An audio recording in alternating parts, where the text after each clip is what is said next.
thanks again for tuning into Sin's Workshop. Hope you're having a wonderful day. So hopefully this review, unlike my last one, will not desync the audio and the video. But I don't think this one's going to be 20 minutes long. Sorry. Anyway, today we are going to be talking about Grace and Glory by Jennifer L. Armentrout. Absolutely love her Harbinger series. First of all, you can check out my reviews of her first two books on Sin's Workshop. If I had started YouTube reviews for that, I'll, of course, link them in. Absolutely love it. This is the Bookish Box exclusive edition. So I just want to show it off a little bit because it's super pretty.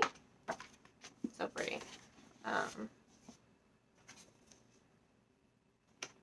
So reversible dust jacket. And cool stamping in there with foiling. I love it. I love it. Super excited. There were so many delays with this book. So I'm so happy that I got it. So happy that I read it. Honestly, it was such a great conclusion. One of the things I really like best about her Harbinger series is it's kind of unique. It deals with gargoyles, and I think that that's super cool because I'm a huge fan of that, you know, cartoon series Gargoyles. I mean, I've already binged it once with my son, and I'll probably binge it again with the little one, who is due any day now. Oh boy. So if you don't hear from me for a while, that's probably why, because I'm probably going to go into labor next week. Damn, time flies. But in any case, it's such a unique concept, gargoyles. I don't think it's explored enough. And I'm kind of okay with that because I don't think we want to oversaturate the market with gargoyles like we have with vampires and werewolves and angels and demons. I mean, how much more, what more can you do with that stuff? You know what I mean? So I love it. I like Armentrout's writing. I love her storytelling. I love how we have this really solid conclusion to a trilogy. And it works. It really does work. Because they're not just gargoyles. You do have, like I said, you have angels, you have demons, you have witches, you have ghosts, and then you have Trinity, and she's a trueborn. And what that is, if you're not familiar with the series, that makes her half angel, half human. So she's super powerful. You know, she can call upon her angelic blood to wield the sword of Michael, because she is the daughter of the, angel Michael. I think what Armentrout really does well with her writing is create a really strong female protagonist while also highlighting a lot of flaws within the character. But what I think shines with Trinity is she has retinitis pigmentosa.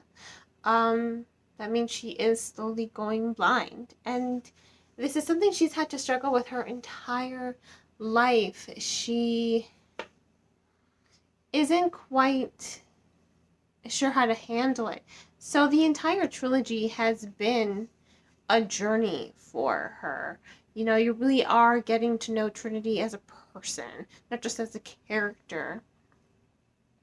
She likes to hide behind her fear of going blind a lot. She likes to hide that fear behind a lot of snarkiness, a lot of attitude, a lot of her angelic wielding strength.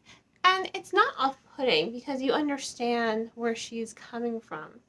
A lot of people are just like, no, you need to be watched, you need to be watched. It's just like, she has people who love her, of course, but they tiptoe around her, and she's kind of tired of it. She's like, no, I can definitely hold my own even with my, even with going blind. She's like, don't worry about it so much, right?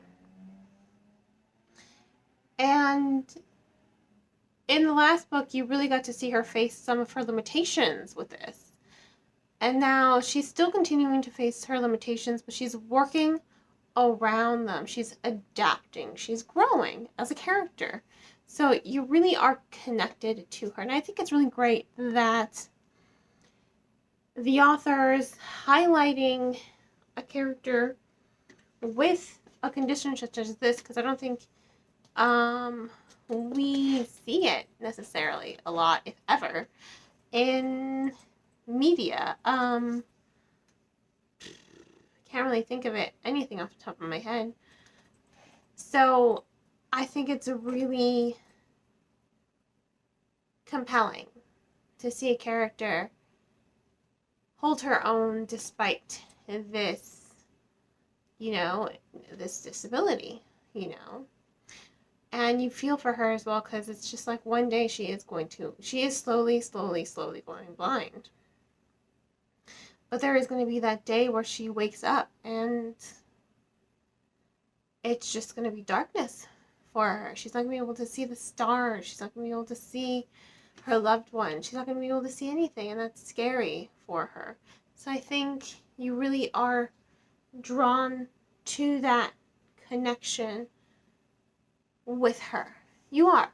And that's what I love about it. The humanity that is layered into the storytelling. Now, you have Zane. Spoiler alert, if you haven't read Rage and Ruin, he dies at the end of the book. I said spoiler alert first, so you can't blame me.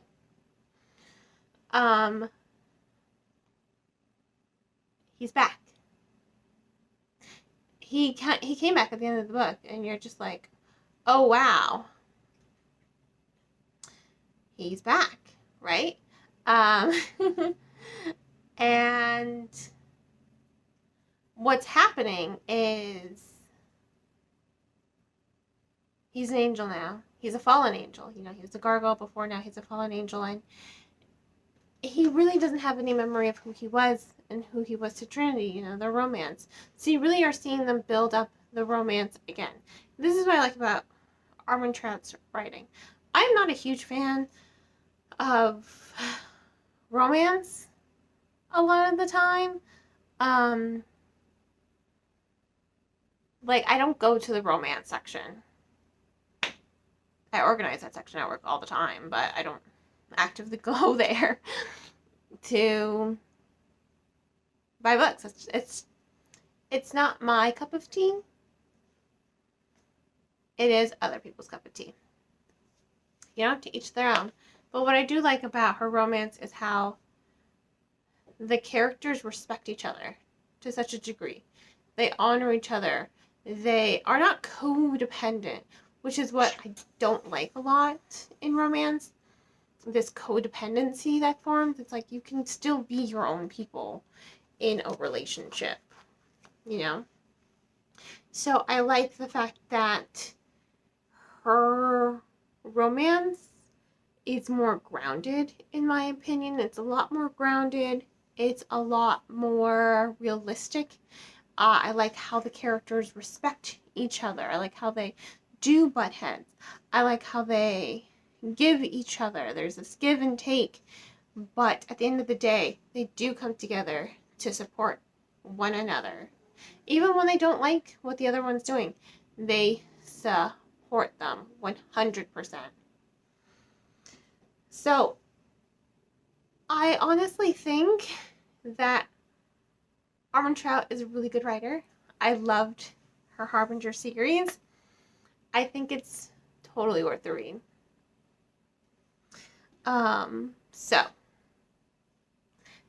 She doesn't lose any of her momentum. The pacing, there are some jaw-dropping plot twists near the end, and whew, wow. You're just kind of like, what? That was me. I was like, what? But they were good, and they fit within the context of the story, too. You're just like, that was good. I love that. And I love how it's really fast read. You're drawn in. Boom, boom, boom, boom, boom. I like how there are layers of storytelling in the story. I love how we have Lucifer, and he is addicted to supernatural. He's great. He is comedic, but he's also, you know, Lucifer Morningstar, so you really don't want to mess with him. And I thought he was such a great addition to the cast of characters, and I was just like in shock and awe. I was like, Armin Trout, you've done it again. You're great. You know, all the characters have perfect chemistry with one another. They balance each other out very well. This is an amazing trilogy, really. And, you know, she leaves the door open too. So if she wants to come back to this world, she can.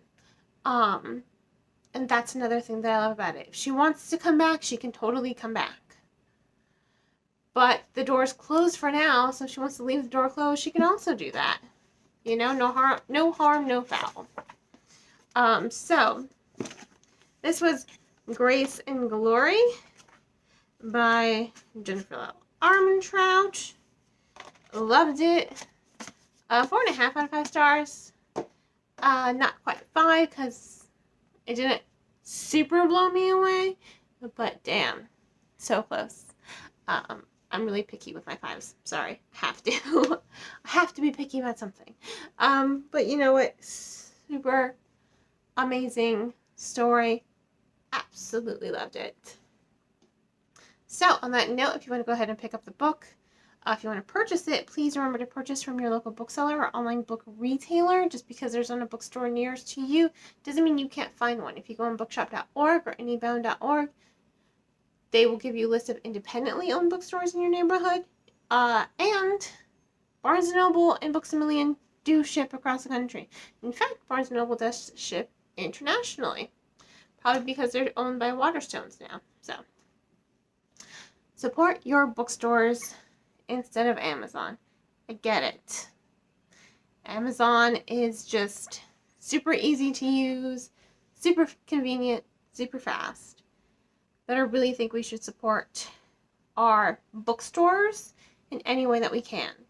If money's tight, check out the book from your local library. They are there for you. And on that note, I hope you all will continue to support me here on YouTube by liking this channel and subscribing to it. Please don't forget to share with all your book-loving friends. Hope you all have a great rest of your day. And as always, happy reading.